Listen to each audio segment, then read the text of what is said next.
Matthieu chapitre 6. Améliorer un peu le son de l'interprète technique. Merci. Matthieu chapitre 6. 19 à 24. Nous parlons sur ces grands thèmes qu'on a commencé depuis plusieurs mois. Les plus grands retards.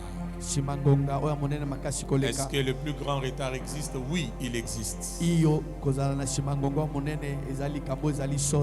Ce retard est face à l'éternité. Il y a de ces choses lorsque tu es déjà passé de l'autre côté, après la mort, ou si Jésus revenait maintenant, si tu n'as pas rassuré ça maintenant, bref, si tu n'as pas rassuré ton éternité maintenant, tu connaîtras les plus grands retards. Amen. Amen. Et nous sommes en train de voir les catégories des personnes ou des entités qui sont qualifiées à l'enfer, parce que le ciel et l'enfer existent. Nous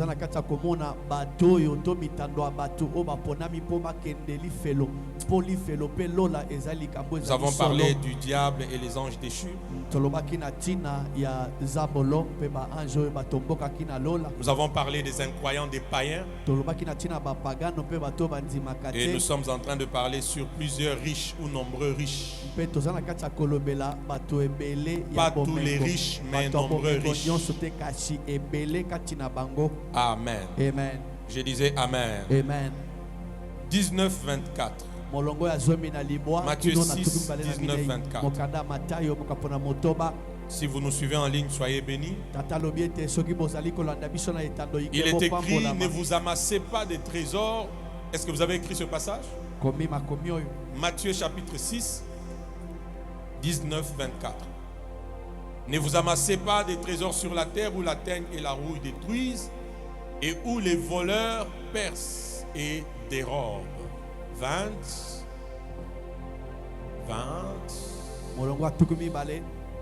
Mais amassez-vous des trésors dans le ciel où la teigne et la rouille ne détruisent point et où les voleurs ne percent ni ne dérobent. Les versets qui restent sont à vous. Faites preuve de la vie et d'être présent physiquement dans les temples de Jésus. 1, 2, 3. Attendez, il y a des gens ce matin qui n'ont pas lu la Bible. Je vous donne l'opportunité de lire la parole.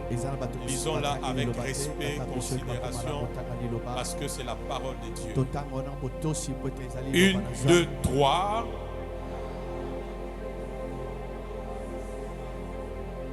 « 22e verset, c'est à vous encore. Yeah.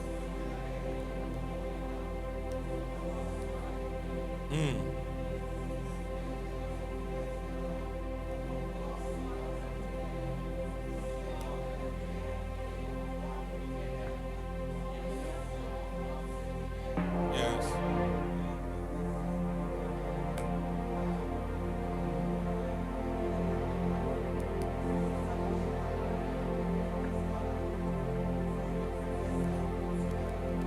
Maintenant, tiens la main de ton voisin.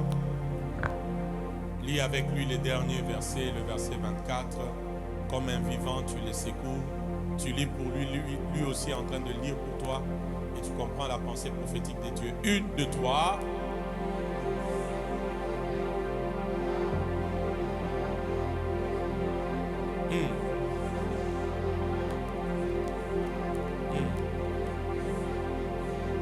Maintenant, tutoie, il est dans la présence. Dis-lui, tu ne peux servir Dieu et maman. Comment? Deuxième fois. La dernière fois. Pourquoi ta voix a baissé quand tu tutoies? La dernière fois. Tu ne peux servir Dieu et maman. Que Dieu bénisse sa parole. Acclame le Seigneur et assieds-toi.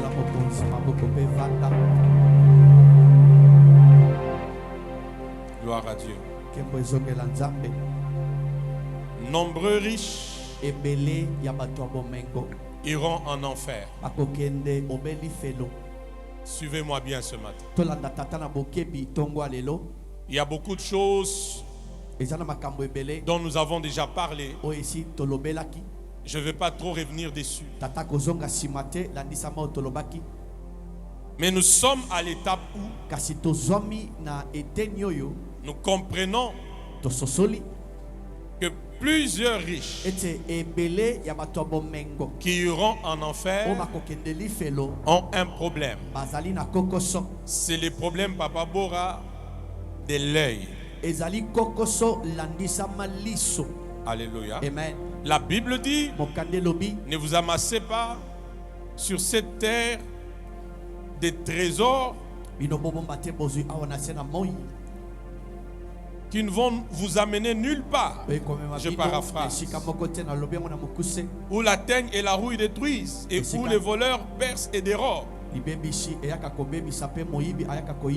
Mais la Bible dit: amassez-vous des trésors dans le ciel, où la teigne et la rouille ne détruisent point, et où les voleurs ne percent ni ne dérobent.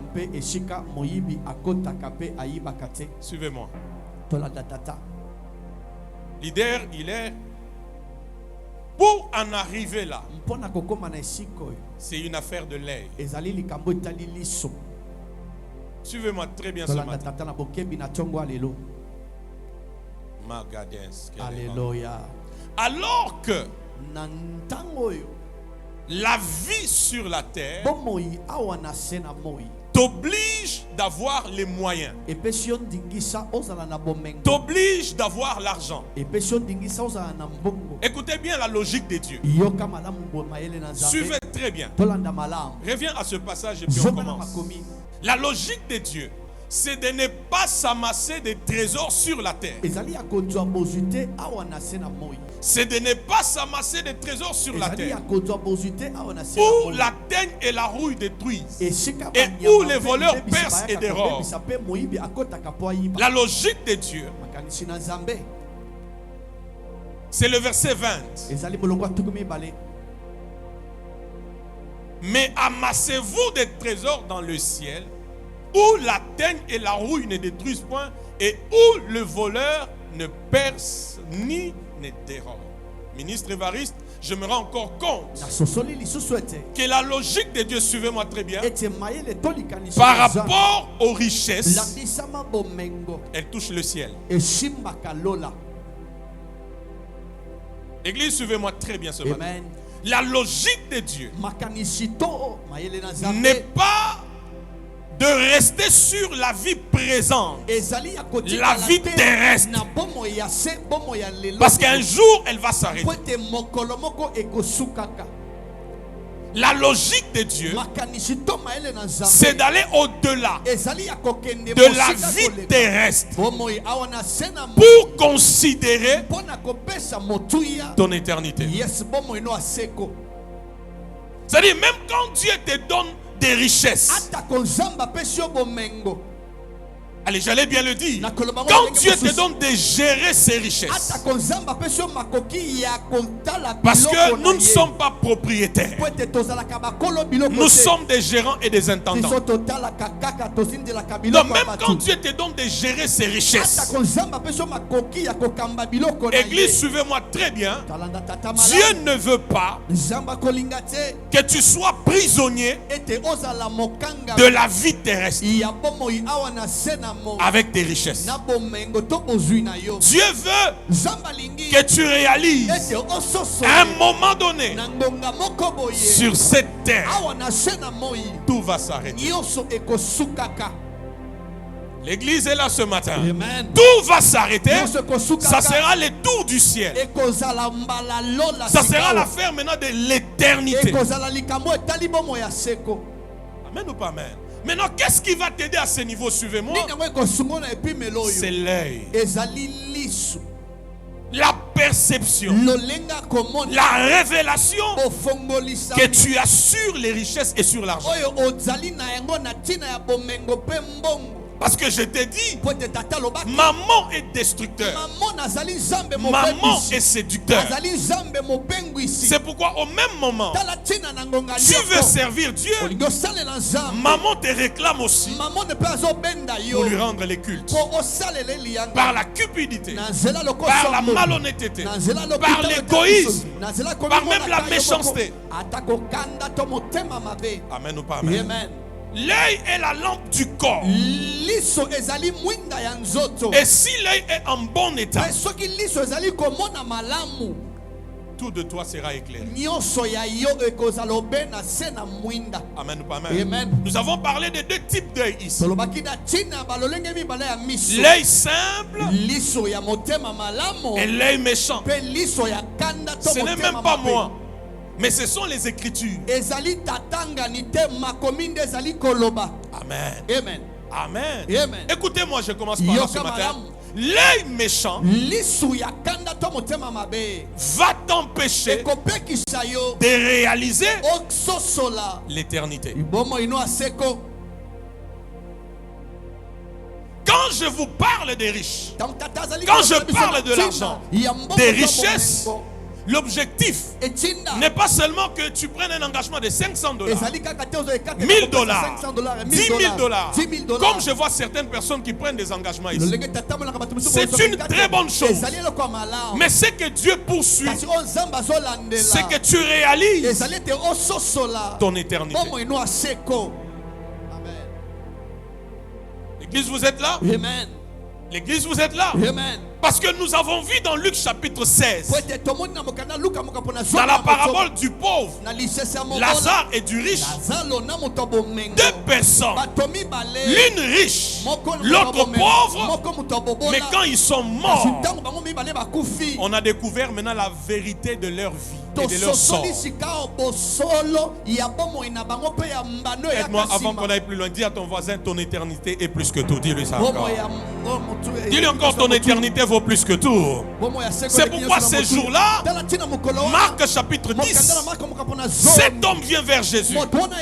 Il lui dit, que puis-je faire pour avoir la vie éternelle? Suivez-moi, je sais là où je vous amène. Jésus lui dit, tu n'as qu'à respecter ce que la parole dit. Tu ne commettras point d'adultère, tu ne calomnieras point.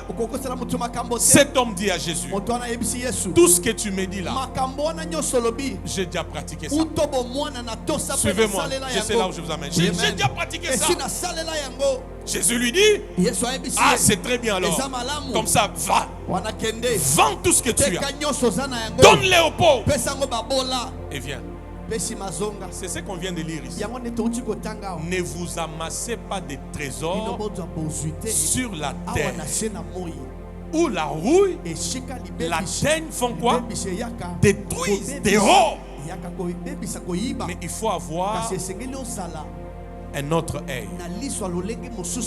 Église, vous êtes là? Amen. Il faut avoir une autre perception.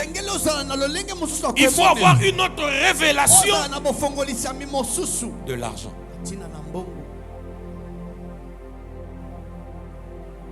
L'argent a empêché à plusieurs d'aller au ciel. Pourquoi? Parce que tu as laissé maman te posséder, maman t'influencer, maman te dominer, maman te gouverner. C'est pourquoi Jésus dit, il est difficile à ceux qui ont des richesses, à ceux qui se confient dans les richesses, d'entrer dans le royaume. Il est facile à un chameau de passer par les trous d'une égout qu'au riche d'entrer dans le royaume. Pourquoi? Parce que ce sont des riches idolâtres.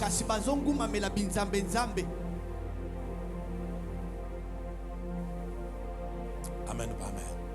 Regarde ton voisin avant qu'on aille plus loin. Je préfère commencer par là aujourd'hui. Regarde encore ton voisin. Dis-lui l'enfer existe. Dis-lui ça. Dis-lui le ciel existe.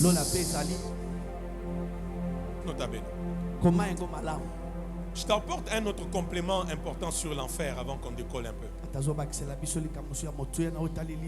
Lorsqu'on parle de l'enfer en latin, écrit ça, l'enfer en latin veut dire les zones inférieures. Suivez-moi très bien. Je sens tellement Dieu parmi nous. Amen. L'enfer en latin veut dire les zones inférieures. C'est pourquoi vous allez voir Luc chapitre 16 verset 23. Luc 16 23, ministre Lévariste, la Bible me montre comment le pauvre Lazare se retrouve dans les seins d'Abraham.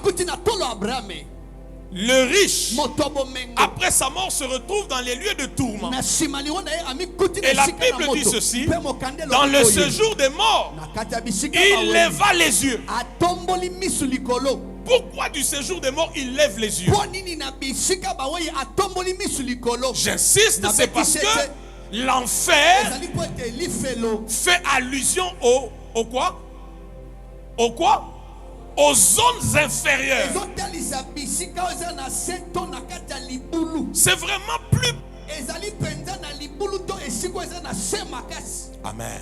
C'est pourquoi le riche, dans les séjours des morts, devait lever les yeux des zones inférieures où il était pour parler avec Abraham.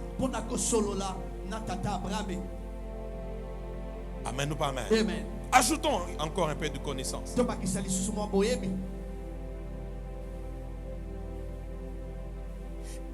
Et selon différentes versions, le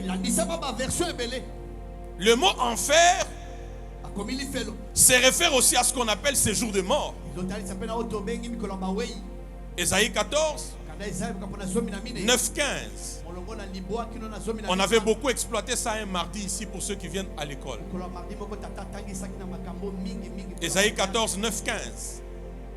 Prenons même le verset 9 seulement. La Bible dit: les séjours des morts s'émeut jusque dans ses profondeurs. Vous voyez, jusque dans ses profondeurs.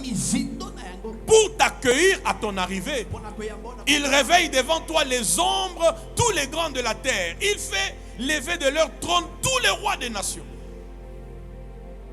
Nous avons dit beaucoup de choses ici. Amen ou pas amen? Donne-moi le verset 15. Lisons d'abord la Bible. Toujours Ésaïe 14, 15, avant qu'on décolle. Mais tu as été précipité dans les séjours de mort. Vous voyez la suite? Dans quoi? Dans les profondeurs de la fosse. Donc, si tu vas en enfer, suis-moi très bien, tu vas aller dans les profondeurs de la fosse. Dis à ton voisin: l'enfer existe. Or, je vous déclare que plusieurs viendront de quoi? De l'Orient et de quoi? Et de l'Occident, et seront à table avec qui? Abraham. Qui encore? Isaac. Qui encore? Jacob. Où? Actuellement, Abraham, Jacob, Isaac sont où? Voilà. Actuellement là, Abraham, Isaac, Jacob, ils sont où? Aidez-moi, ils sont où? Quand est-ce qu'ils sont allés dans le royaume? Quand Jésus allait les prêcher dans les zones inférieures.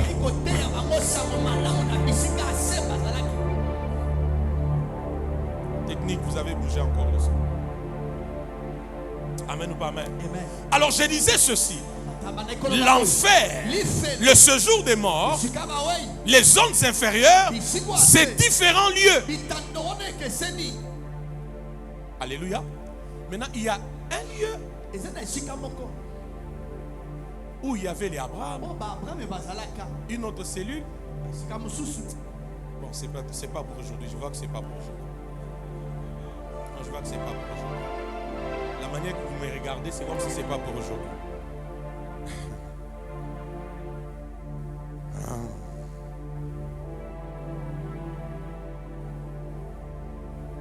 Je disais quoi?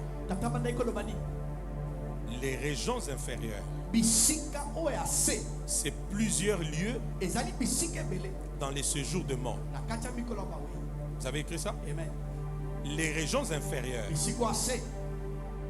Est-ce que vous avez écrit ça? Les régions inférieures, c'est plusieurs lieux dans le séjour de mort.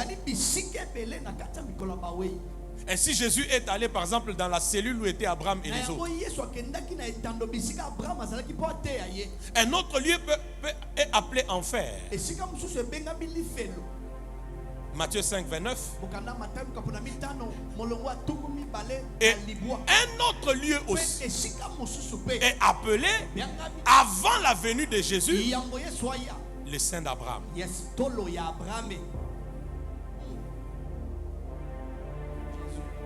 Tout ça, c'est dans les régions centre.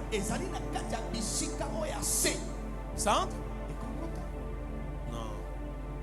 Si ça entre, vous méditez et puis on va avancer. Jésus est allé. Je n'ai même pas encore bien commencé le message d'aujourd'hui. Je suis en train d'introduire. Jésus est allé dans les régions inférieures. Ok? Le séjour des morts, c'est vraiment différents lieux, différentes cellules. Amen. C'est comme ça, il y a une cellule, il y a un lieu qu'on appelle enfer, il y a un autre lieu, avant que Jésus ne vienne, on l'appelait le sein d'Abraham.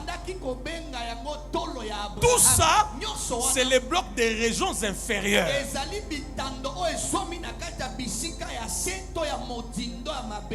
C'est ainsi, lorsque l'homme riche est mort, le pauvre est mort, tous sont allés de l'autre côté, mais chacun était dans sa cellule. Le pauvre était dans les lieux qu'on appelle les saints d'Abraham, et le riche était dans la cellule qu'on appelle lieu de tourment.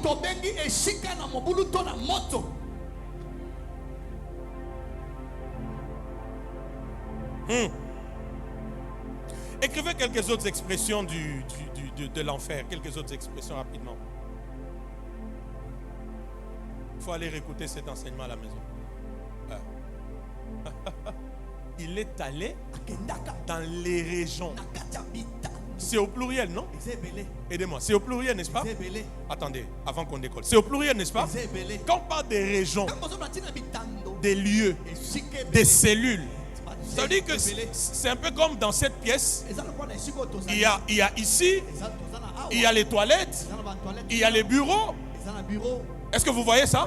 Ce sont les différentes cellules, les différents lieux qui font l'environnement des sanctuaires de gloire. Et ces régions inférieures, c'est ça qu'on appelle séjour de mort.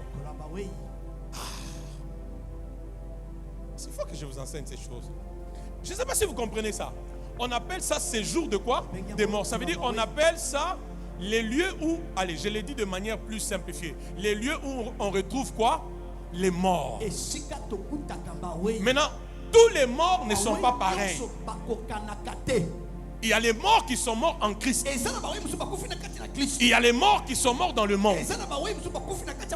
Mais il y a une sphère où tous les morts se retrouvent chacun dans sa cellule. Ah, église, vous là. Est-ce que vous avez compris? Amen. Oh. Si vous avez compris, acclamez alors. Et puis on va avancer.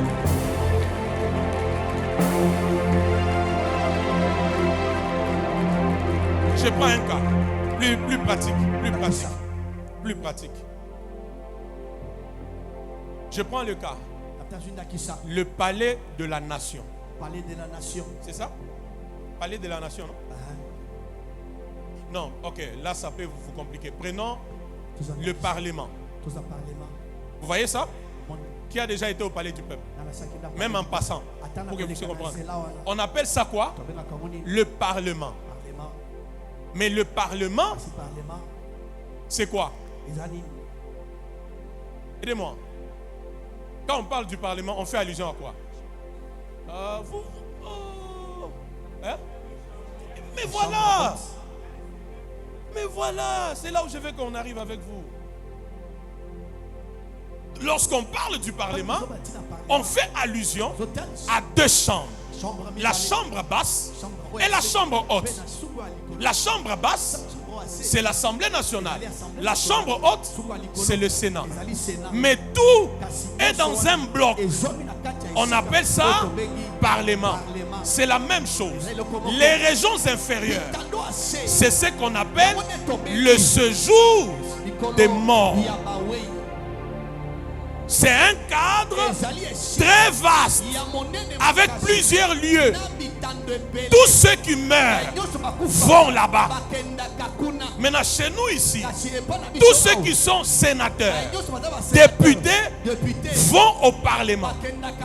Mais quand ils entrent dans ces bâtiments-là, il y en a qui montent, il y en a qui restent là.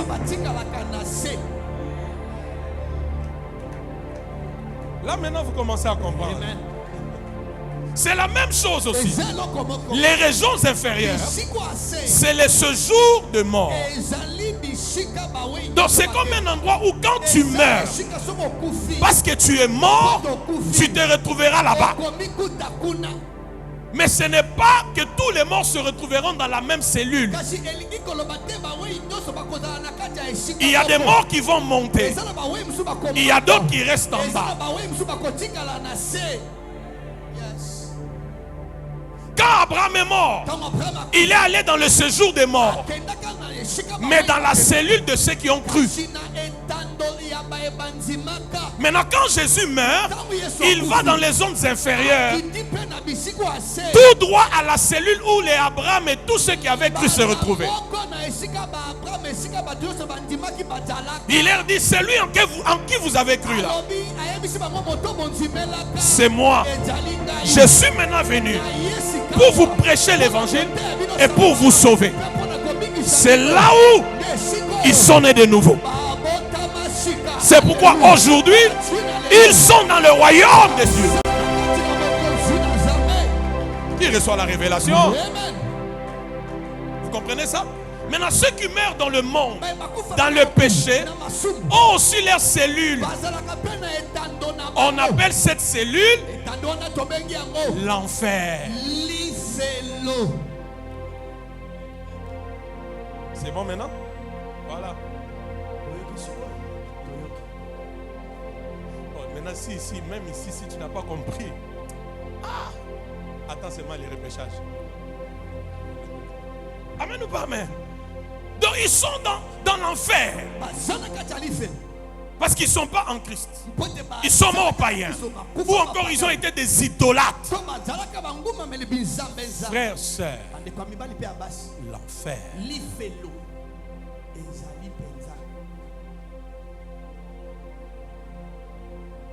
Les degrés de souffrance qu'il y a là-bas, je ne sais pas comment bien vous expliquer cette souffrance. Il y a une telle agitation en enfer. Il y a un tel trouble en enfer. Mais quand la Bible dit c'est les lieux de quoi? Des tourments et des grincements des dents. Frère, j'ai vu ça. Je te parle de ce que j'ai vu.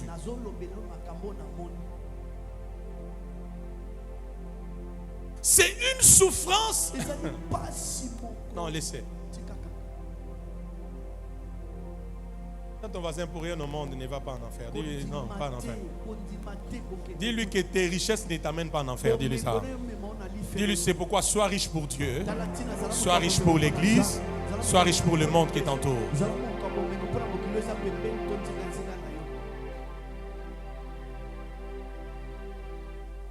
Amen. Moi j'ai vu des démons, j'ai lu en enfer. J'ai vu une sorte de démon. Je ne sais pas comment sont. C'est des choses tellement spirituelles. Je ne sais pas comment sont la forme comme de leurs bras. C'est des êtres compliqués. C'est comme quelque chose qui tourne comme ça. Tu peux lui dire au nom de Jésus. Il a tendance à s'affaiblir. Quelques minutes suffisent. pas. Il va retourner ses bras avec une force. Il n'y a pas de paix. Il n'y a que d'agitation. Ça brûle. C'est invivable.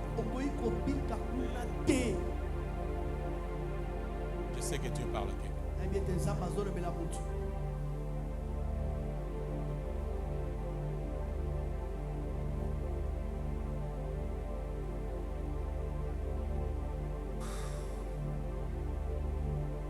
D'autres expressions.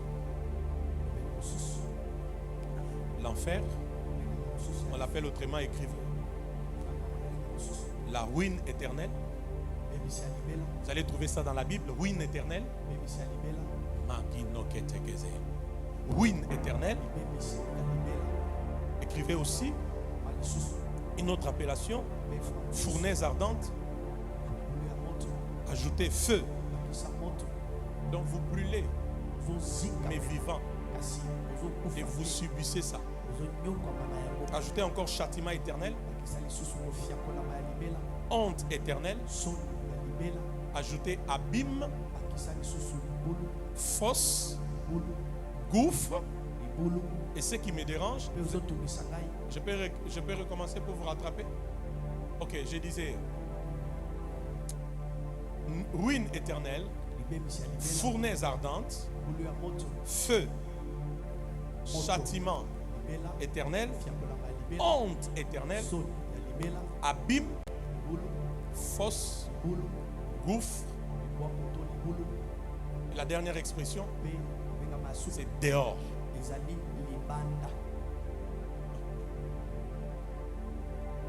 Ministre, il sait, dehors. Apocalypse 22. Oh, j'aime les Écritures. Apocalypse 22, 14, 15. Lisons. Nadia, c'est bon? Tu es là? Tu as écrit? Que je te rattrape. Ruine. Apocalypse 22, 14, 15. La Bible dit quoi? Madame Lombo, ça va? Tu es au point? La Bible dit quoi? Heureux ceux qui lavent leurs robes afin d'avoir droit à l'arbre de quoi? De vie et d'entrer par le port de la ville. Oh my goodness. Le verset 15e maintenant. La Bible dit quoi? Est-ce qu'on peut lire? 1, 2, 3. Dehors le chien, les enchanteurs, les impudiques, le meurtrier, les idolâtres et quiconque aime et pratique quoi? Le mensonge. S'il vous plaît, c'est un autre abéné. Quand on parle de dehors, c'est une autre expression de l'enfer. Leader Kenan, tu comprends maintenant? Quand on dit dehors, ruine éternelle, feu, châtiment éternel, honte éternelle, dehors, c'est une autre expression de l'enfer. Ça veut dire, leader Hilaire, quand on dit, reviens au passage mon fils. Oh my God, merci Jésus. Dehors les chiens, ça veut dire, Maman Béa, en enfer. On trouvera qui? Les chiens. Les chiens, ce sont ceux qui reviennent à ce qu'ils avaient abandonné. Tu avais dit non à certaines choses, non à certains péchés. Maintenant tu retournes dedans. La Bible dit dehors les chiens.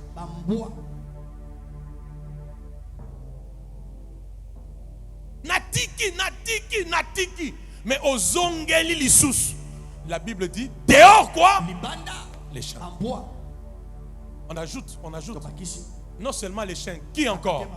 Les enchanteurs. Les enchanteurs, c'est qui? Les occultistes, les marabouts, tous ces gens qui sont prêts à entrer dans l'occultisme, toucher aux fétiches. Leur finalité c'est quoi? Aidez-moi, leur finalité c'est quoi? Ajoutons encore. Dehors qui encore? Les impudiques. Les impudiques. Dehors. On ajoute le meurtrier. Ceux qui tuent, ceux qui avortent volontairement pour qu'on ne sache pas. Dehors. L'église est calme. On ajoute encore dehors qui? Les idolâtres. Qui est idolâtre? C'est ceux qui aiment et se confient dans les richesses. C'est pourquoi tu ne peux pas servir Dieu et maman. Tu ne peux pas courir derrière Dieu et te prosterner aussi devant maman. C'est de l'idolâtrie. C'est de la prostitution spirituelle. Dieu parle à quelqu'un. J'ai dit à quelqu'un, les richesses, c'est une bonne chose. Mais ton éternité, c'est mieux. Dehors, les idolâtres. Colossiens 3:5.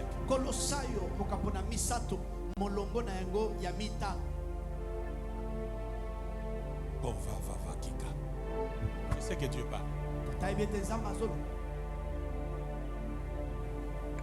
Dehors, les idolâtres. Colossiens 3:5, la Bible dit quoi? Colossiens 3:5, faites mourir, faites donc mourir. C'est par là que ça commence.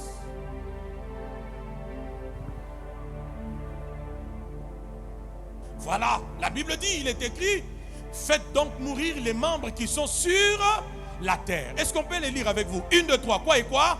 L'impudicité, l'impureté, les passions, le mauvais désir, j'aime la suite, et quoi? Et la cupidité qui est une idolâtrie. La cupidité est une idolâtrie. Lorsqu'on parle de dehors les idolâtres, en d'autres termes, ça veut dire dehors les qui? Les cupides. Parce que ton Dieu n'est plus Jésus, mais c'est l'argent. Il y a des gens qui sont prêts à tout. Prêts à tout. Après ce message, tu vivras dans le contentement. J'ai dit ceci. Après ce message, tu vas vivre dans le contentement. Je rends grâce à Dieu pour ce que j'ai. Je lui rends aussi grâce pour ce que je n'ai pas. Si je n'ai pas ça aujourd'hui, même demain, il me donnera. L'année prochaine, il me donnera. Même à 40 ans, il me donnera. Même à 50 ans, il me donnera. Même à 60 ans, il me donnera. Parce que mon seul Dieu, ce n'est pas maman. Mon Dieu, c'est Jésus-Christ. Donne-moi amen si c'est la vérité. Donne-moi amen si c'est la vérité. Dehors, les idolâtres. Les idolâtres, ce sont les cupides. J'ai dit ceci. L'idolâtre, suivez-moi maintenant. Suivez-moi. L'idolâtrie, c'est la cupidité. Ephésiens chapitre 5 verset 5. Donc n'oubliez pas, ce que Dieu poursuit, ce ne sont pas nos richesses, mais c'est de rassurer notre éternité. Le ciel existe, l'enfer existe. Ephésiens 5 verset 5. Dehors, les enchanteurs. Dehors, les chiens. Dehors, les impudiques. Dehors, les idolâtres. Et la Bible nous fait voir que les idolâtres, ce sont les cupides, prêts à tout pour l'argent.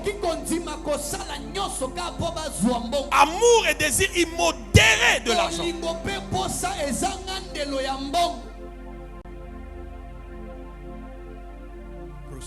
déformation spirituelle. Kindumba ekobo ya molimo.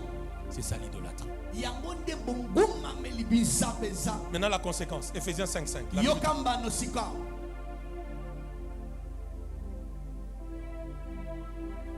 Ephésiens 5:5, la Bible dit: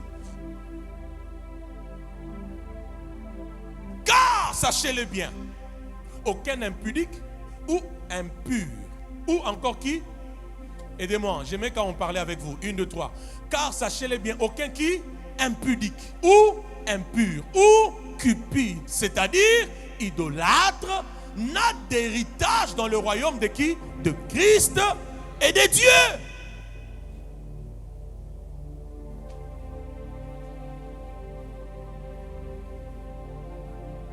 Donc, s'il vous plaît, de manière brève, la finalité des cupides,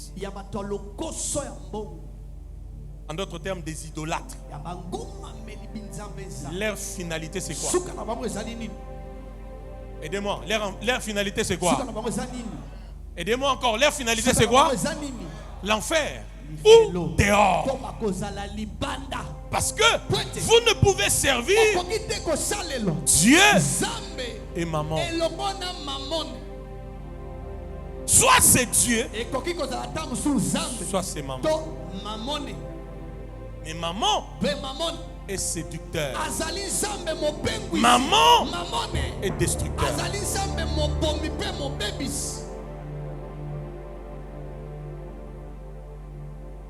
Je parle à quelqu'un. C'est comme ça que vous avez des gens. Pourquoi tu ne viens plus à l'église? Pourquoi tu ne pries plus? Ah, en tout cas, je ne comprends pas ma vie, moi, je ne comprends pas. Les niveaux de problèmes que j'ai, les niveaux de défis que j'ai. Quand Dieu agira, je reviendrai. Quand j'aurai l'argent, je reviendrai. C'est la preuve. Tu es idolâtre. Ta place, c'est dehors. 2 Timothée 3.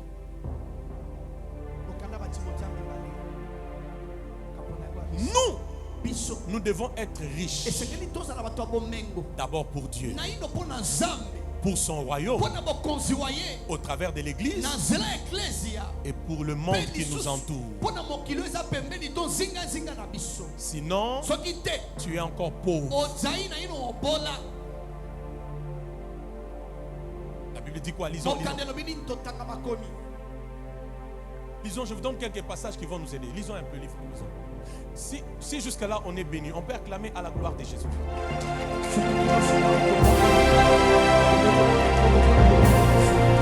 Glory. Merci. Lisons. 2 Timothée 3, 1 à 2. On peut lire? La Bible dit quoi? 2 Timothée. Ça c'est 1 Timothée. 2 Timothée. Il dit ceci à Timothée: sache-le, dans les derniers jours, il y aura des temps difficiles. Hein? Il y aura des temps. Suivez-moi très bien, je vous donne une révélation. Sache que dans les derniers jours, il y aura des temps difficiles. J'ai dit à quelqu'un, nous sommes en ces derniers jours-là. Vous êtes là? Amen. Il y aura des temps difficiles. Qu'est-ce qui va arriver? Suivez-moi, je sais là où je vous amène. Car les hommes seront quoi? Égoïstes. Deuxièmement, amis de l'argent. Amis de quoi? De l'argent.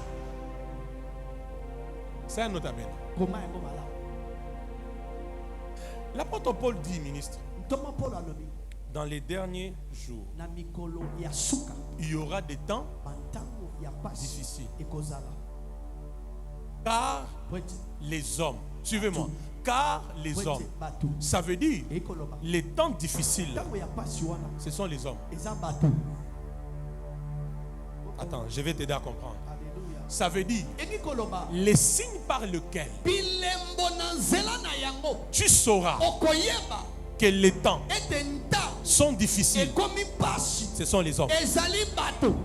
Oh, Jésus. Je suis un sanctuaire de gloire. Amen. Je répète. Il dit, sache-le. Dans les derniers jours, il y aura des temps difficiles.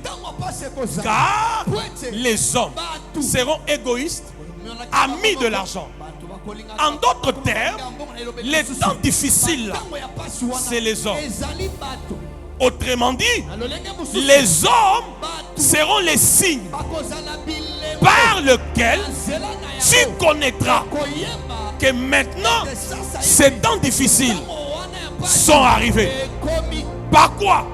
Quand tu verras les hommes égoïstes, mes intérêts, comme je travaille tous les jours là, c'est pour mes intérêts. Dieu n'a rien dedans, l'église n'a rien dedans, le monde qui t'entoure n'a rien dedans. Oh, je ne sais pas si je parle à quelqu'un ce matin. Les hommes seront égoïstes, amis de l'argent. Vous avez écrit ça?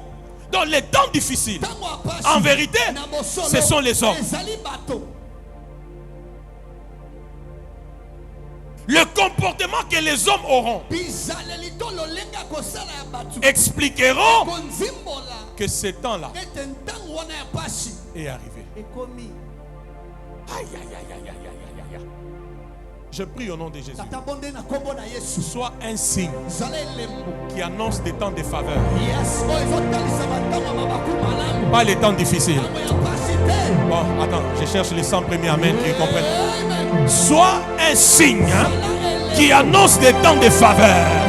Des temps favorables et non pas des temps difficiles. Si chez toi on trouve l'égoïsme, si chez toi on trouve l'amitié avec l'argent, tu es en train d'annoncer que les temps sont difficiles. Qui comprend ces choses? Qui comprend ces choses? Dis à ton voisin, ne sois pas ami de l'argent. Aide-moi, on va aller. Dis-lui, ne sois pas ami de l'argent. Sois ami du Saint-Esprit. Aïe, aïe, aïe, aïe, aïe. Dis-lui, ne sois pas ami de l'argent, mais sois ami du Saint-Esprit. S'il vous plaît, lorsque vous verrez les hommes être égoïstes, amis de l'argent, prêts à tout pour l'argent, sachez-le, les temps difficiles sont arrivés.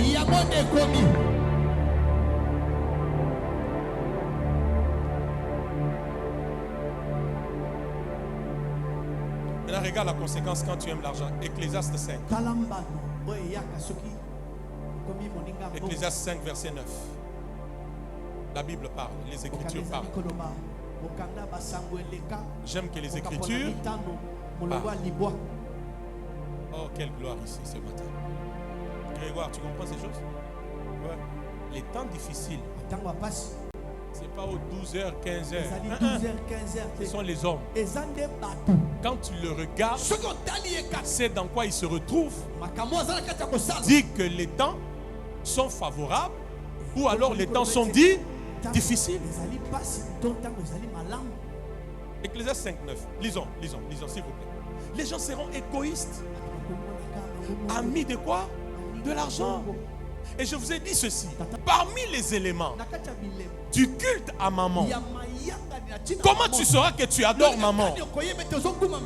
C'est aussi par l'égoïsme. Donne-moi amen et sois libéré. Donne-moi encore bien amen et sois libéré. C'est ce qui a amené ces riches dans les lieux de tourment. Sa richesse était que pour lui seul. Il mangeait bien, il s'habillait bien, il se voyait que lui, alors qu'au côté de lui, chaque jour, il avait le pauvre Lazare devant sa porte.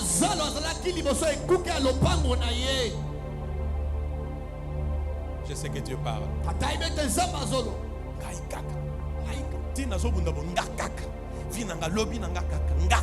Tu es encore pauvre. Tu n'es pas encore riche pour Dieu. Tu as un œil méchant.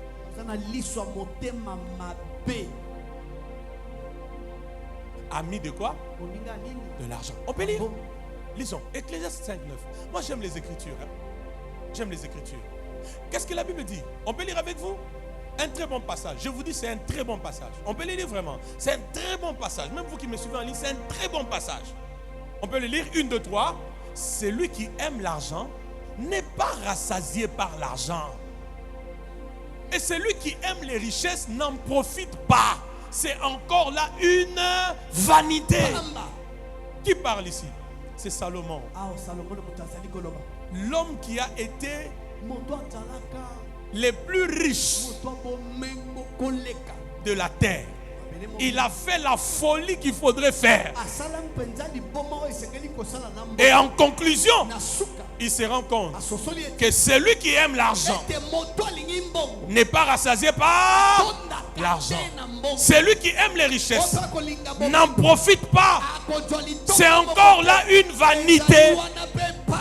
Il y a des choses que l'argent ne te donnera jamais. Si tu me donnes amen, ton amour ira vers Dieu et non pas vers l'argent. Je répète, il y a des choses que l'argent ne te donnera jamais. Je sais, il y a des choses, pour les avoir, il faut l'argent. Acheter la veste, le micro, ses pupitres, une terre. Mais il y a d'autres choses. L'argent ne peut pas te donner. Tu peux avoir $1 million en compte, mais tu as ton père au coma. Les médecins vous disent, on ne sait plus quoi faire. On te verra maigrir alors que tu as des millions. Vous avez beau donner des sommes et des sommes, mais les médecins vous disent, les derniers mots, il n'y a que Dieu. C'est là où tu sauras que celui qui aime l'argent n'est pas rassasié par l'argent.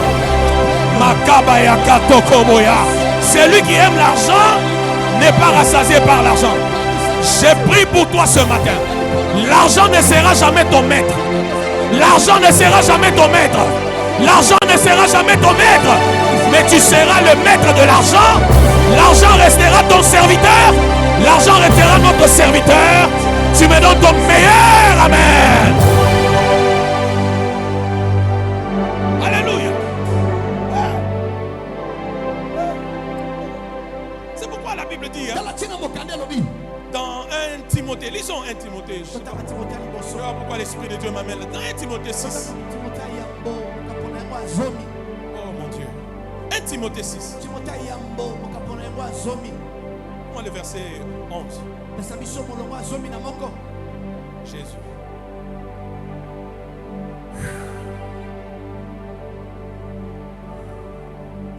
Donne-moi d'abord, commençons à partir du verset 6.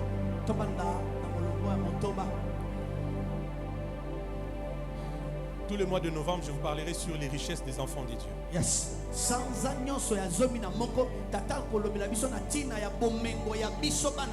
J'ai introduit ça le lundi de la semaine passée là. On va continuer au mois de novembre. Qui acclame pour Jésus?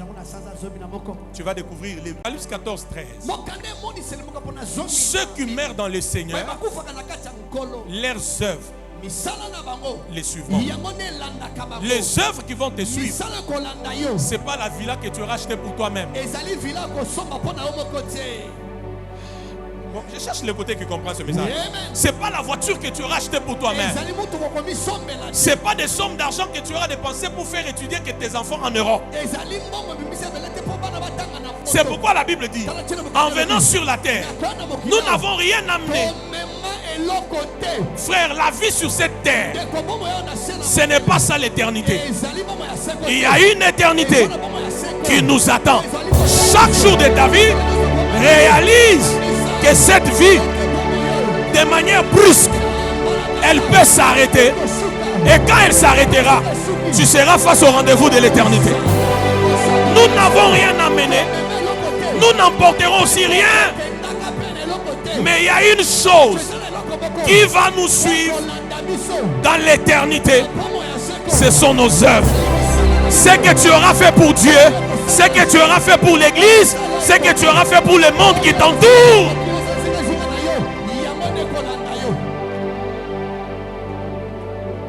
Continuons la lecture. Qui est béni jusque-là?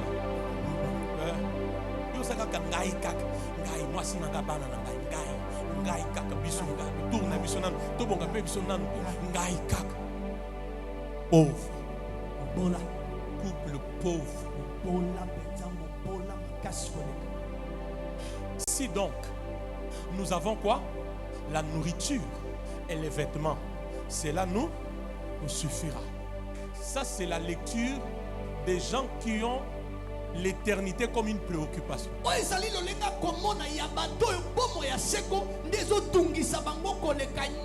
Je ne suis pas en train de dire que si tu veux bien manger, ne mange pas bien. Je n'ai pas même dit que Dieu t'empêchera d'atteindre les niveaux de bien manger, bien te vêtir, bien vivre.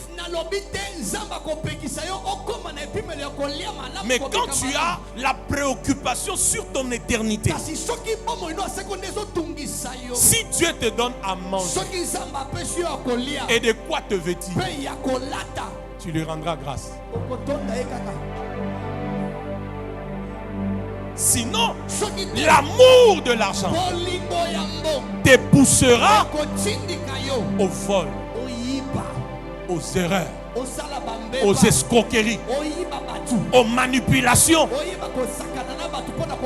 La Bible dit, celui qui aime l'argent ne sera pas rassasié par l'argent.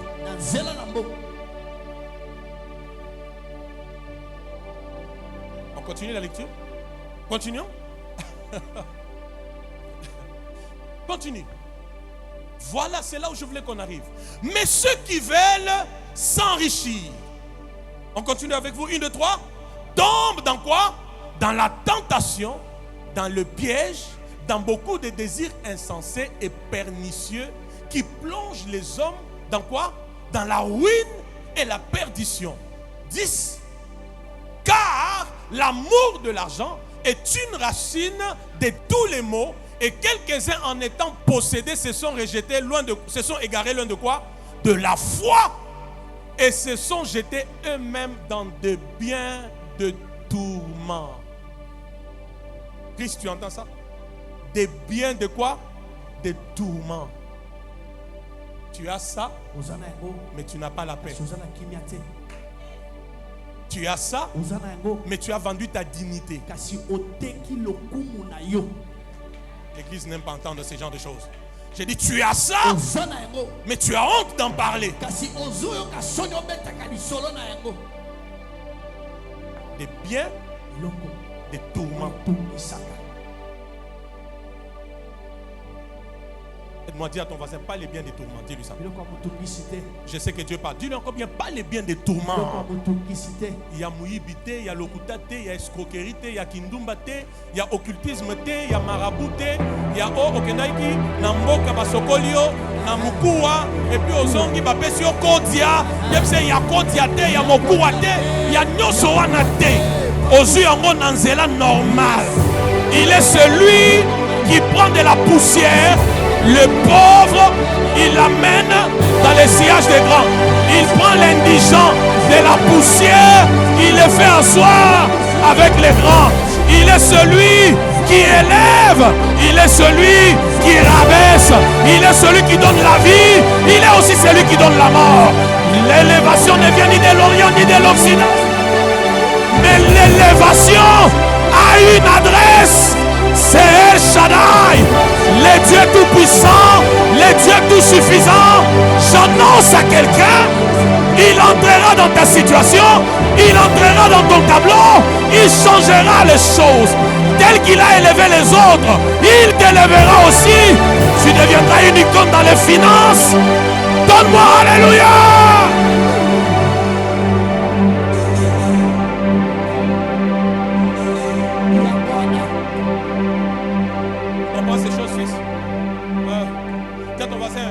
Les biens de tourment, pas les biens de tourment.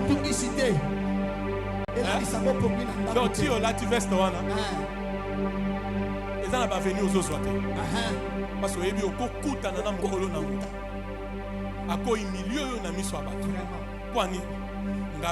non, attends. S'il habille les oiseaux du ciel.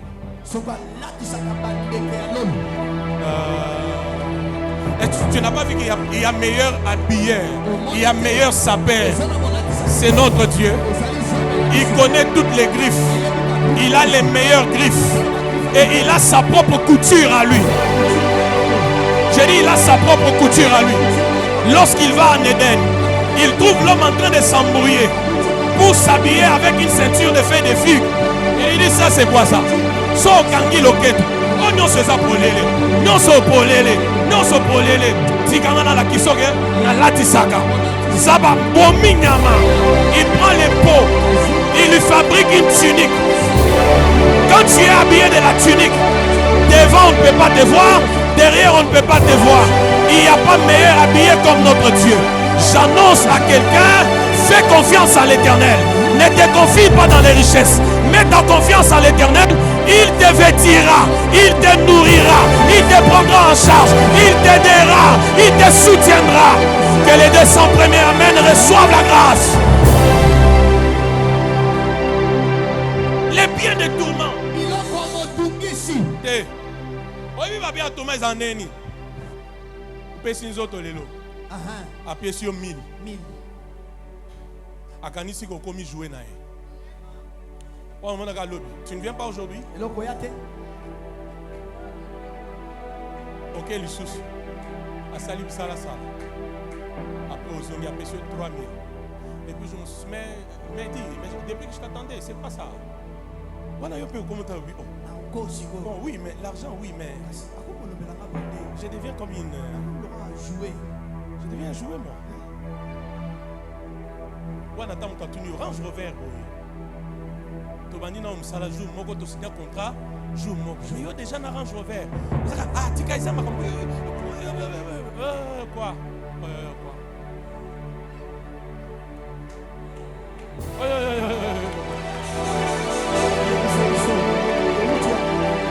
Ça, ce sont les biens de quoi? Des tourments. Tout ça arrive pourquoi? Quand on n'a pas le contentement.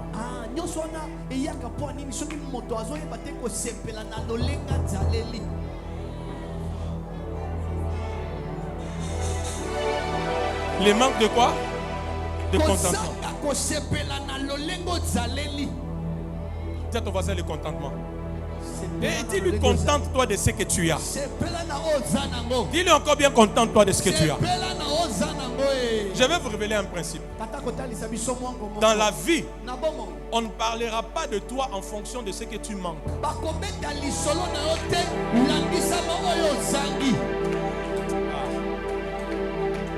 Ce que tu manques, tu le manques. Jamais le monde parlera que tu as un avion si tu n'en as pas. Qui comprend ces choses? Jamais le monde dira il a une villa si tu n'en as pas. Donc le monde ne parlera pas de toi en fonction de ce que tu n'as pas. Ça veut dire on parlera de toi qu'en fonction de ce que tu as. Et ce que tu as là, c'est Dieu qui a permis que tu puisses l'avoir. Dieu m'envoie te dire, contente-toi de ta RAV4 qui est dehors, de ta ML qui est dehors. Les Range Rover sont en train de venir. Dieu m'envoie te dire, contente-toi d'être locataire encore dans cet appartement-là. Ta villa est en train de venir. Dieu m'envoie te dire, contente-toi de ces quelques miettes qu'il y a dans ton compte bancaire. Les millions sont en train de venir.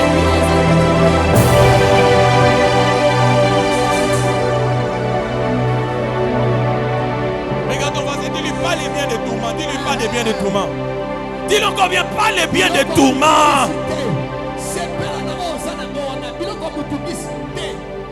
Pas les biens de tourment. Pas les biens de quoi? Qui reçoit la grâce? Qui reçoit la grâce? Vous savez, des fois, quand tu es pauvre, hein, tu peux penser que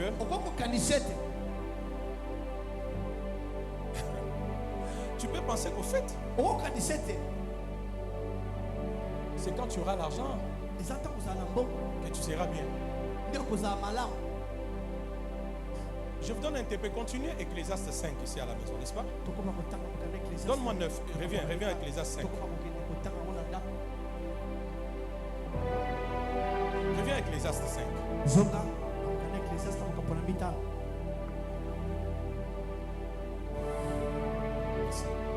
La Bible dit, celui qui aime l'argent n'est pas rassasié par l'argent.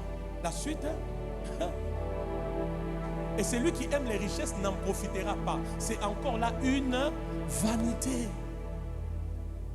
Regardez maintenant le verset 10, ça me révolutionne. Ça me dérange, Julio, ça me dérange. La Bible dit quoi? Regardez. La Bible dit, quand le bien abonde, ceux qui le mangent font quoi? Abondent. Et quel avantage en revient-il à son possesseur, sinon qu'il le voit de ses yeux? Quand on n'a pas l'argent, on a trop de rêves. Hein? Quand j'aurai l'argent, je vais faire telle chose. Hein? Je vais faire telle chose. La Bible dit, hein, plus les richesses s'accroissent. Hein? C'est plus que quoi? Ceux qui doivent manger ces richesses augmentent aussi. C'est pourquoi tu ne dois jamais aimer l'argent. Tu ne dois jamais trouver ta protection dans l'argent, ta sécurité dans l'argent, ton bonheur dans l'argent.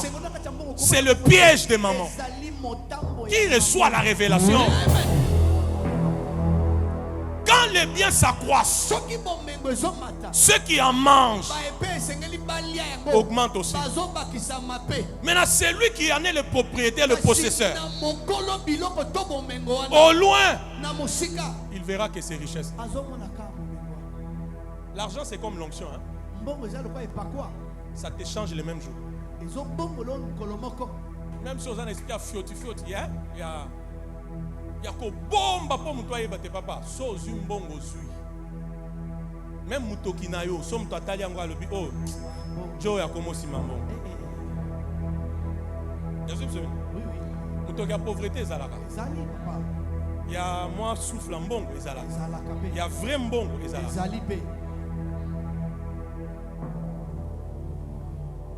Même pas même.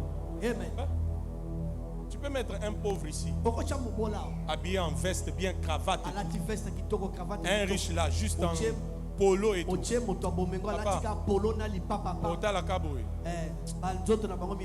le gars, ça te rend bon. Ça a raté.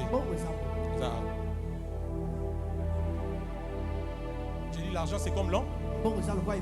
L'argent c'est comme quoi? Ça te change le même jour. Maintenant, quand tu n'as pas l'argent, tu dis, dès que j'aurai l'argent, en tout cas. Mais le jour que plus Dieu te donne beaucoup d'argent, les bouffeurs, les mangeurs de cet argent-là, on va nous appeler la maman Nayo, oncle Nayo, les collègues avec qui tu as étudié, les gens du quartier. Tu vas te rendre compte que aussitôt ça vient, une grande partie part. C'est pourquoi il ne faut jamais aimer l'argent.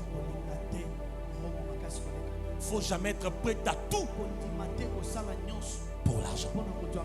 Qui reçoit la révélation? Qui reçoit la révélation? Je termine. C'est pourquoi l'église primitive, je termine par là. Pour ce matin. L'église primitive avait compris ces choses. C'est un autre appel. Les vrais riches sont libérés de l'obsession des possessions. Yes. Les vrais riches sont libérés de l'obsession des possessions. Ils sont libérés des mamans. C'est pourquoi l'église primitive, comprenez-moi, je suis en train de terminer. Ministre, l'église primitive a compris ces choses. Acte 4, c'est là où j'arrête pas avec vous ce matin. Acte 4, 32, 37. Acte 4, 32, 37. Sotona. Acte 4, 32, 37. Sotona. Quel bando. Kotani ketana kotanika. Zosi se kukita tokayaka.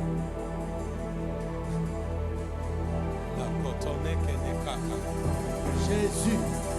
Je disais, l'église primitive, mon fils Sanders a compris ces choses.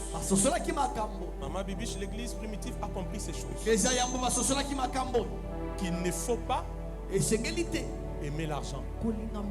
Est-ce que tu peux dire encore à ton voisin, n'aime pas l'argent? La Bible dit l'argent répond à tout. Vrai, non? Mais la Bible n'a jamais dit qu'il faut adorer là. L'argent répond à tout. Mais je ne veux pas adorer là. Tends ta main droite comme ça. Comme si tu prêtais serment. Déclare Abba Père. Plus que ton voisin, Abba Père. Tu es ma source. Tu es ma source. La source de mes richesses. La source de mes richesses. À partir de ce jour, je décrète et je déclare.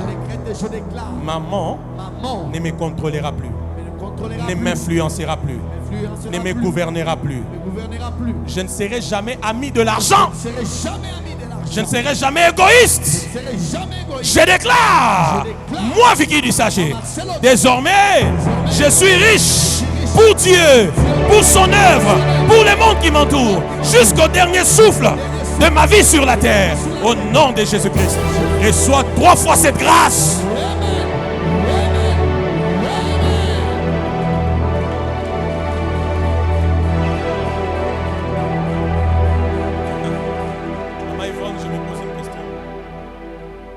Chapitre 3, à partir du verset 5, verset 7. Quand je donne des passages, il faut écrire ça. J'aime toujours qu'on reste dans les Écritures. Maman Joyce, écoute-moi. Docteur Joyce, écoute-moi. Ministre, écoute-moi. Ministre, écoutez-moi. Lorsque l'apôtre Paul, l'apôtre Pierre et Jean, suivez-moi, je suis en train de terminer. Ils arrivent au temple. Il y avait là un boiteux de naissance. Suivez-moi très bien. Un boiteux de naissance.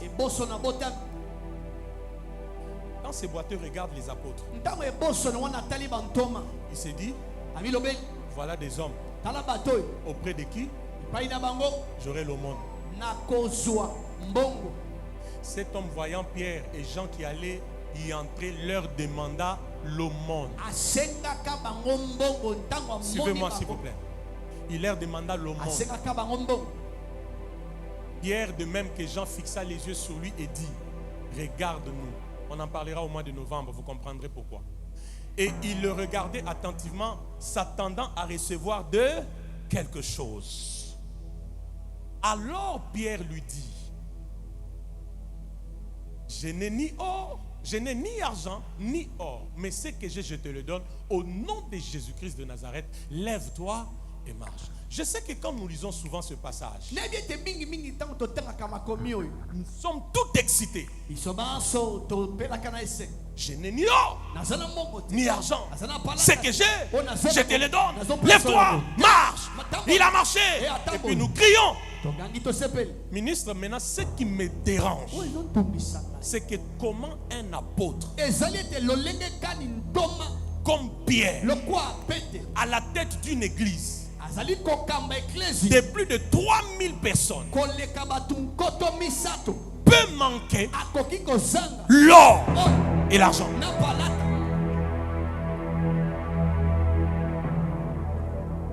C'est là où je commence l'enseignement d'aujourd'hui.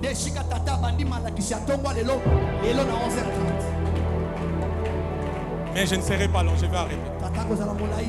Si tu veux que je continue, je vais continuer. Comment? Et c'est la vérité, c'est là où je vais commencer. Comment un apôtre, Maman Yvonne, comment? S'il vous plaît. Dans la chambre haute, ils étaient restés au nombre de combien? Ils étaient à 120. La première prédication, Acte chapitre 2. Il gagne 3000 âmes. C'est-à-dire on est déjà dans les 3120. N'est-ce pas? N'est-ce pas? Maintenant, comment un tel apôtre, on attend de lui le monde, il dit clairement, je n'ai ni argent, je n'ai ni or. Écoutez-moi, si l'apôtre Pierre aurait menti, Jean allait dire, tu mens, tu as l'or, tu as l'argent, mais tu es juste qui pute. Arrête, tu mens. Mais même Jean n'a pas réagi. Donc, ce que Pierre a dit était vrai. Maintenant, la question c'est, ça c'est quel pasteur à la tête d'une église de plus de 3000 personnes, mais il manque l'argent, il manque l'or.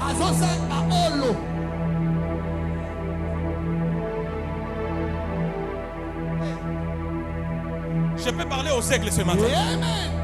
Je peux parler aux aigles ce matin. J'aimerais te dire ceci. Pour toi qui as dit non à l'amour de l'argent.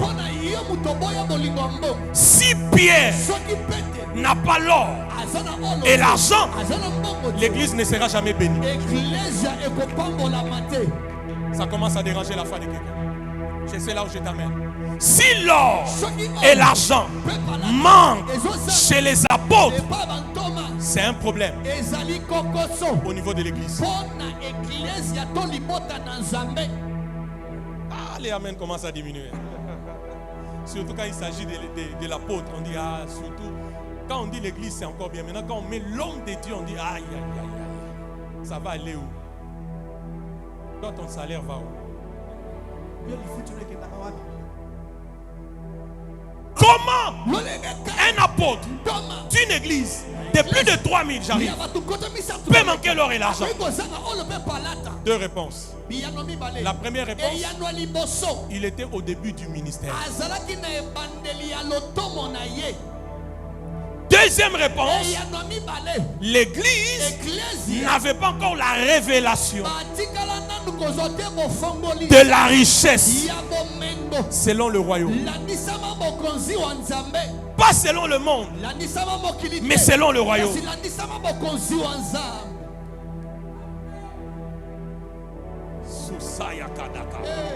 C'est pourquoi l'apôtre Pierre, Julien n'a plus jamais redit cette phrase pour une deuxième fois. Plus jamais. Parce que dans la suite, il y a eu des transactions spirituelles qui ont changé sa vie. Acte 4, 32. S'il vous plaît. Si vous êtes fatigué, je m'arrête. Vous me donnez combien de minutes?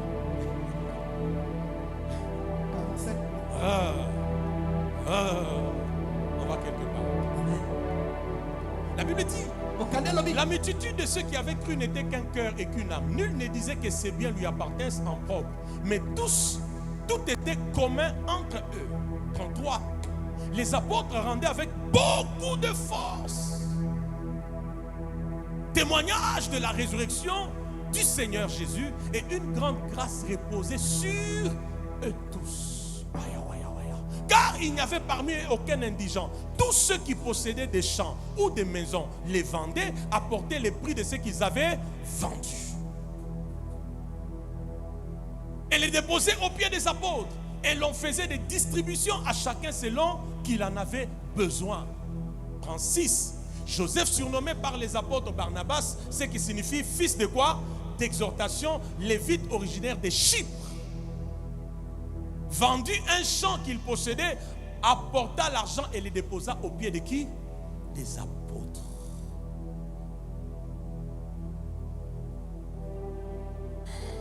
J'ai dit ceci mardi.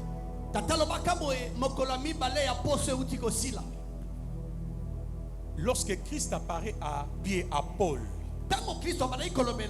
sur le chemin de Damas, donnez-moi 5-10 minutes, j'arrête. Lorsqu'il se révèle à Paul sur le chemin de Damas, il dit Paul, il dit Saul, pourquoi me persécute? Je vous ai fait comprendre que c'était la première fois que Paul et Jésus fassent une rencontre. Mais Jésus lui dit, pourquoi me persécute? La réponse est au chapitre 8. Paul ravageait l'église. Paul tuait les hommes et les femmes. En vérité, Paul persécutait Christ par l'église. Parce que tu ne peux pas séparer Christ d'avec l'église. Je pensais que j'étais à Saint-Jean. Tu ne peux pas séparer Christ d'avec l'église. Donc ce que tu fais pour l'église, en vérité c'est à Christ que tu le fais. Alléluia. My God, my God. Alléluia. Je dis ce que tu fais à l'église, en vérité, c'est à Christ que tu le fais. Paul tuait les hommes de l'église, mais quand Jésus lui apparaît, il lui dit Saul, Saul, pourquoi tu me persécutes? C'est-à-dire le moment où tu persécutais l'église, c'est moi Christ que tu persécutes.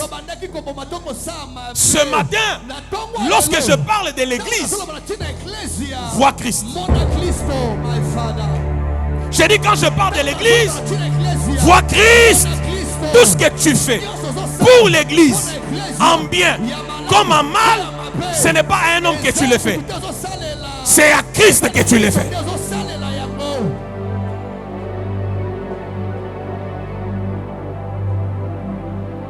Le modèle de l'église, c'est un autre appel. Le modèle de l'église de Christ. Les apôtres donnent le spirituel. Le peuple donne le matériel. Jésus. Le modèle de l'église de Christ. Les apôtres donnent le spirituel. Le peuple donne le matériel. Et j'ajoute, en cet instant-là, l'église est devenue puissante. L'église est devenue forte. L'église est devenue influente. L'église a été bénie. Pourquoi Moïse? Parce que il mettait tout ensemble. Je suis en dehors de la Bible ou dans la Bible? Aidez-moi, je suis en dehors ou dans la Bible? Ils vendaient des maisons.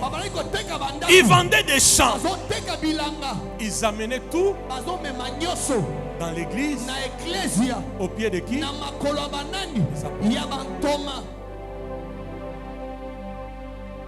y a plus de bonheur.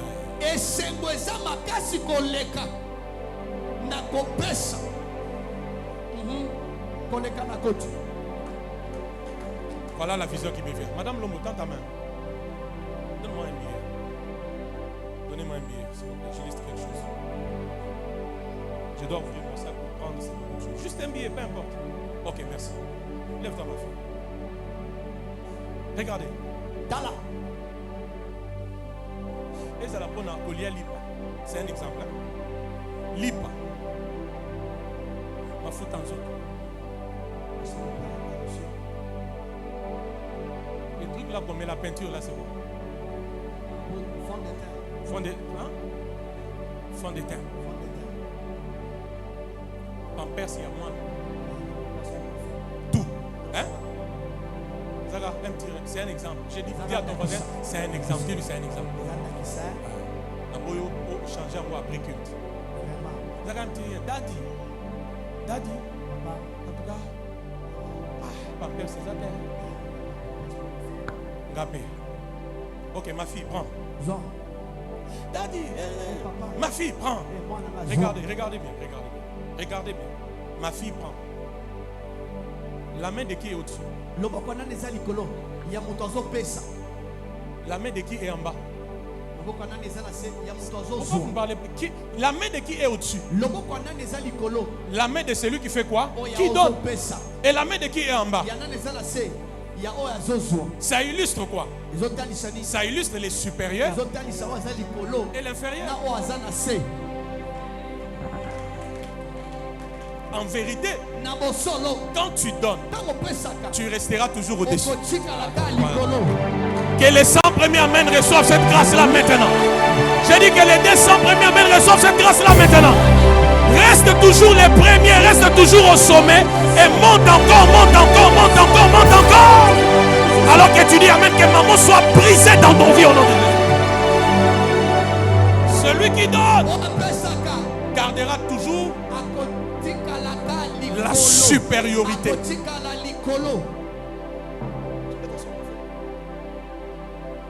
Amen ou pas amen? Il vendait quoi?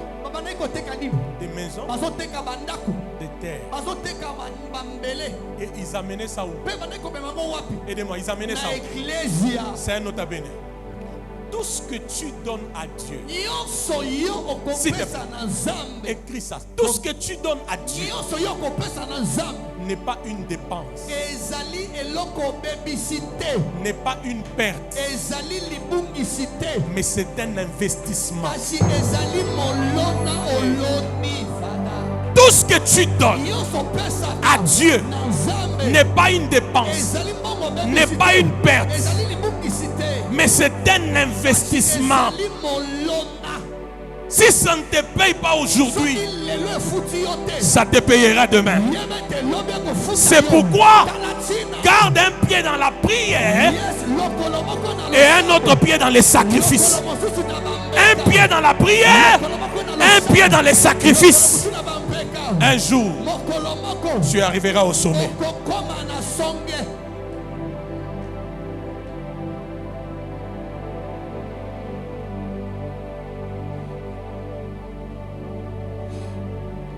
Je voulais embrouiller un peu votre théologie.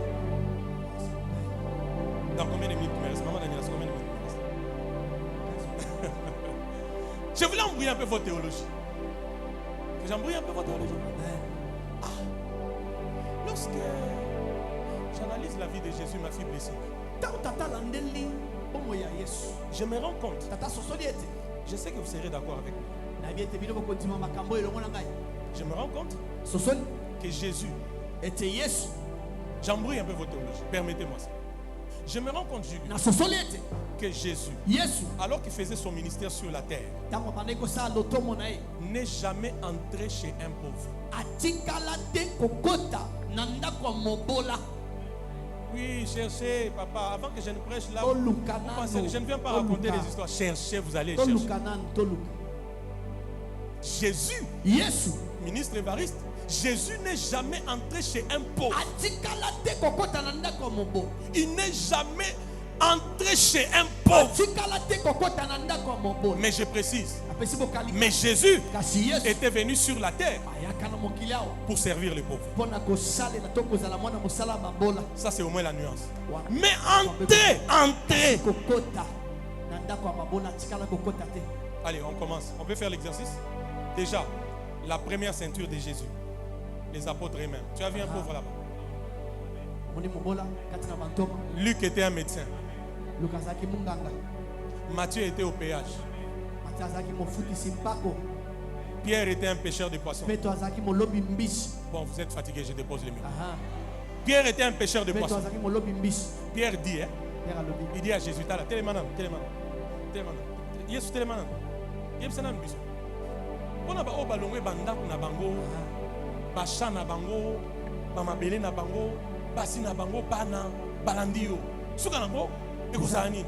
Pierre dit ceux qui ont quitté leur terre, leur maison.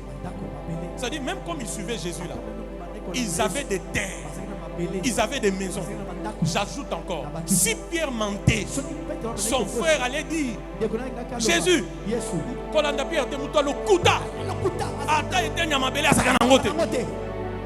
personne n'a contredit Pierre. C'était vrai. Même quand Jésus a sondé ça prophétiquement, il a vu que c'est vrai. Et qu'est-ce que Jésus dit? À cause de ça, dans les siècles présents, vous aurez au centuple. Et dans les siècles à venir, la vie éternelle. Parce que ce que Pierre avait dit était vrai. Maman Yvonne, donc Jésus lui-même n'était pas entouré de pauvres. Oh, j'ai dit, j'ai embrouillé la théologie de quelqu'un. Je prends quelques maisons où Jésus il est entré chez Zachée. C'était un publicain, collecteur de quoi? D'impôts.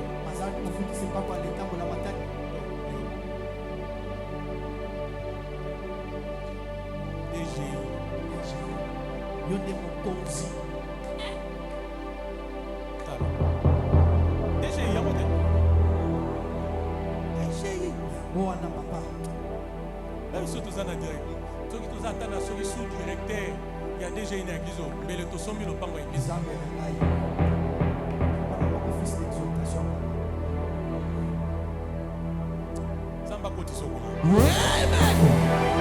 ça le problème. Na droite yo nzamba ko tisokuna.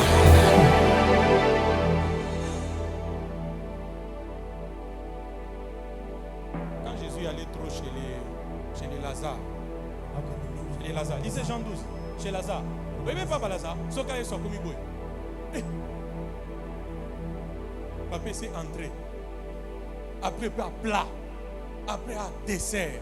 Jour mon beaucoup de Bible les autres il est sur côté pas Lazare na Jean 12. Hein? Bazo ba pessier souper. Bible les autres souper. Ah Nzambe. Nzamba pesa yo mbongo.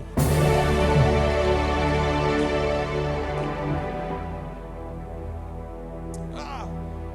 Écoutez-moi. J'ai dit, je vais embrouiller votre théologie. Il y a des choses, maman Yvonne, que Dieu ne demandera jamais à un pauvre de faire. Malgré sa bonne foi et sa disponibilité. Dieu ne demandera jamais. Parce qu'il sait. Bon, il n'a pas d'argent. Qui reçoit la révélation? Ministre, maintenant imaginez-vous. Quand Jésus marchait, il avait 6 à côté. 6 à côté. Bon, maman, ça fait combien? 6. Jésus, combien? Aidez-moi, non? Combien? Maintenant, imagine-toi que Jésus décide d'aller déjeuner chez un pauvre.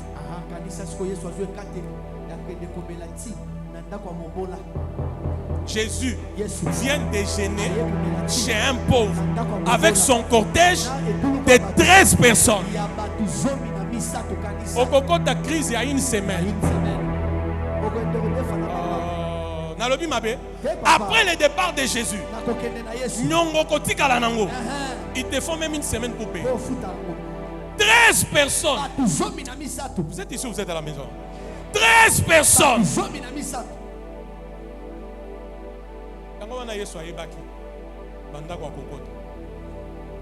Même pour la Sainte Seine, écoutez comment Jésus dit. Il dit, allez dire à un tel.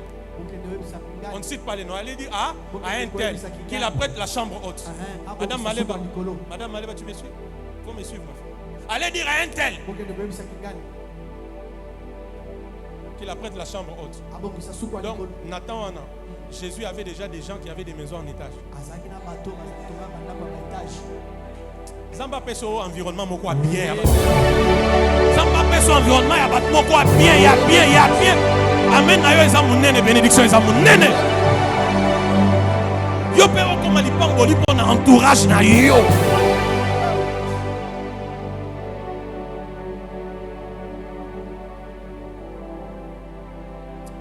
Qui comprend ces choses? L'église de Jésus, c'est les apôtres. Vous donnent les spirituels. Vous prenez les matériels. Vous les amenez. Qui reçoit la révélation. C'est ça être libre de maman. C'est en ça, écoutez-moi bien, c'est en ça que l'église va être bénie. Église, regardez-moi. Voyez-vous que je suis là avec vous? Si je dois continuer à faire ce que vous devez faire, la vraie bénédiction deviendra difficile. Je suis dans la Bible. Je suis dans la Bible. Si c'est moi qui dois continuer à réfléchir, les loyers, comment payer, les loyers, les loyers d'église. Je vous dis la vérité. La vraie bénédiction, là, vous allez faire quoi? Vous allez la rater. Mais quand chacun prospère et il sait que dans ce que je gagne ici, il n'y a pas que moi, il n'y a pas que ma femme, il y a Dieu, il y a l'église, il y a le monde qui m'entoure. Nous irons de l'avant. Je termine par là. Ministre, c'est pourquoi regardez. La Bible dit Jésus allait de lieu en lieu. Hein?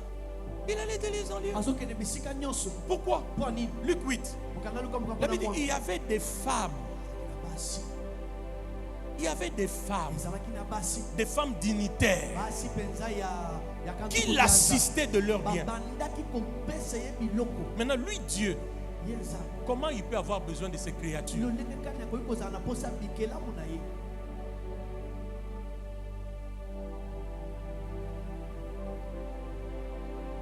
Qui a déjà bien lu dans la Bible? Dans l'histoire de la multiplication des pains. Matthieu 14, Matthieu 15. Qui a déjà bien lu ça? Grégoire, dans ces passages, quand vous les lisez bien, le problème, ministre Lucien, n'a jamais été l'argent. Le problème a été où trouver la nourriture pour le peuple. Pourquoi? Parce que Jésus n'avait pas un problème d'argent alors qu'il exerçait le ministère. Il y avait des femmes qui l'assistaient de leurs biens. Les apôtres eux-mêmes, c'était des hommes riches. Mais ils ont compris, notre richesse, c'est pour appuyer le ministère de cet homme. C'est pourquoi il allait de lieu en lieu, prêchant la bonne nouvelle. Jésus leur dit, trouvez pour eux vous-même à manger. Parce qu'il savait que le problème, ce n'est pas l'argent. N'oubliez pas, Judas volait dans la bourse. Vous êtes fatigué, je dépose. Amen. Dis à ton voisin, sois partenaire dans l'œuvre de Dieu. Regarde comment tu dis, sois partenaire dans l'œuvre de Dieu. Dis encore bien, sois partenaire dans l'œuvre de Dieu. C'est là où j'ai terminé. Maman Daniela, là j'ai terminé. C'est pas maman Daniela. Là j'ai terminé. C'est ma secrétaire. Donc j'ai terminé, maman Daniela. Ministre, nous arrivons au point important. La Bible dit, suivez-moi, j'ai terminé. Le peuple donnait, vendait leurs biens, leurs maisons. Ils apportaient de l'argent au pied des apôtres. Suivez-moi. Mais au verset 37, la Bible dit, il y avait Joseph, originaire de Chypre. Hein? Il a vendu un champ qu'il possédait. Suivez-moi, je termine. Il a apporté l'argent au pied de qui? Des apôtres. C'est pourquoi l'apôtre Pierre n'a plus dit je n'ai ni or ni argent. Plus jamais. Maintenant la question c'est celle-ci. S'il vous plaît. Comment tout le monde vendait, amenait l'argent, mais cet homme est sorti du lot?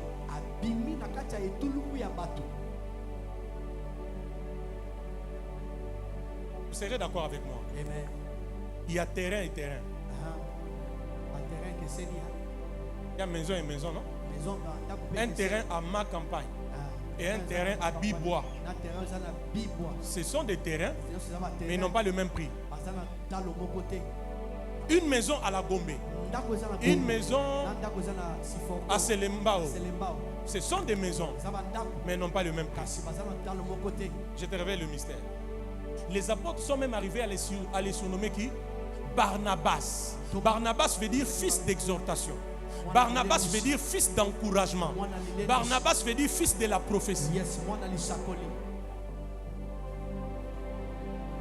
fils d'encouragement, fils d'exhortation, fils de la prophétie. Ça veut dire quand tu le vois, son comportement financier dans l'église et au pied des apôtres, c'est vraiment l'accomplissement des prophéties. Ah, l'église. Le mystère, c'est quoi? Joseph est le premier à donner plus que tout le monde. Tous vendaient des champs, mais son champ était d'une valeur supérieure. Et quand il a vendu, il a mené tout au pied des apôtres.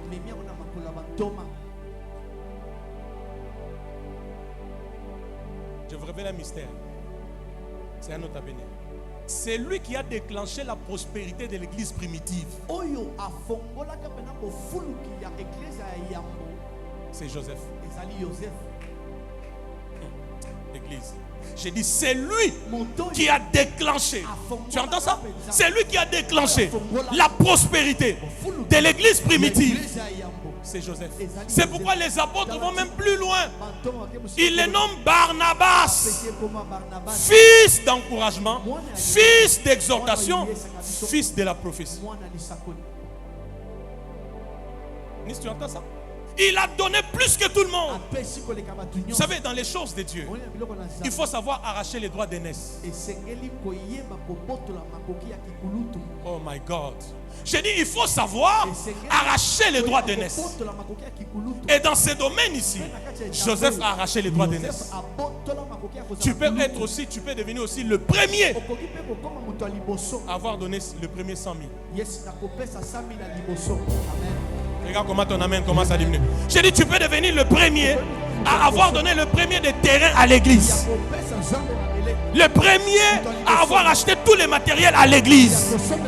Tout ce que tu fais pour l'église, c'est à Jésus que tu l'as fait.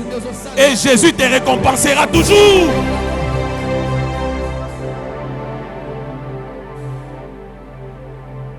Fils de quoi? D'exhortation. Ça va.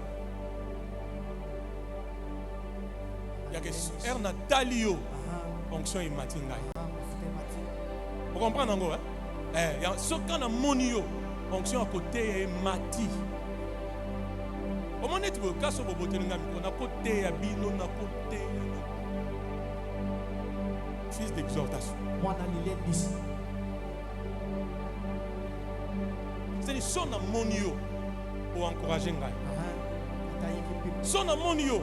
Na yebi que prophétie mo bonzamba pesa nga ekosa ni ekokisa. Je pensais que des fils d'exhortation comprennent ces choses ici. Hein? Donc tu es le sujet d'encouragement des apôtres. Parce que vous êtes fatigué, j'allais vous dire quelque chose. Vous savez, 50% de l'onction sur un homme de Dieu, ça vient quand tout fonctionne aisément. Ministre, vous entendez ces choses? 50%, ça vient quand on fonctionne aisément. Tout est là. Quand tu sais que tout est là, c'est comme les apôtres. Avec force, ils rendaient les témoignages de la résurrection de Jésus. Ton voisin devient fils d'exhortation. Dis donc combien devient fils d'exhortation. Ton nom sera écrit. Tu auras des honneurs. Ok, Ananias et sa frère va mécaniquement bakoufi. Parce qu'ils voulaient aussi s'emparer de cet honneur. Alors que eux c'était un couple cupide.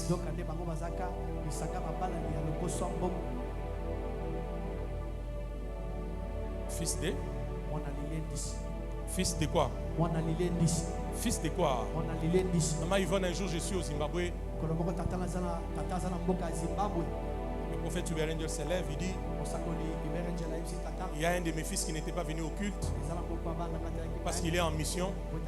Mais il m'a appelé, il m'a dit papa, dis-moi, aujourd'hui Toutes les offrandes ont fait combien? Comme j'étais absent au culte, je vais racheter toutes les offrandes. On a fils d'exhortation. So moni autour de qui kamba. Onction et mat. Shikababa, shikababa, konta. Suzuki. Recevez la grâce. Recevez la grâce. Vous êtes là ce matin pour que maman reste sous le pouvoir de vos pieds. Et que Dieu ouvre son bon trésor, les ciels. Et qu'il répande des bénédictions en abondance sur vous. Je prie au nom de Jésus. Que Dieu suscite des Barnabas en ces lieux. Que Dieu suscite des femmes de distinction en ces lieux. Que Dieu suscite des femmes dignitaires en ces lieux. Qui vont comprendre qu'elles ont un droit de naissance à arracher pour être des fils d'exhortation, des fils d'encouragement, des fils de la prophétie. Reçois cette grâce. Reçois cette grâce.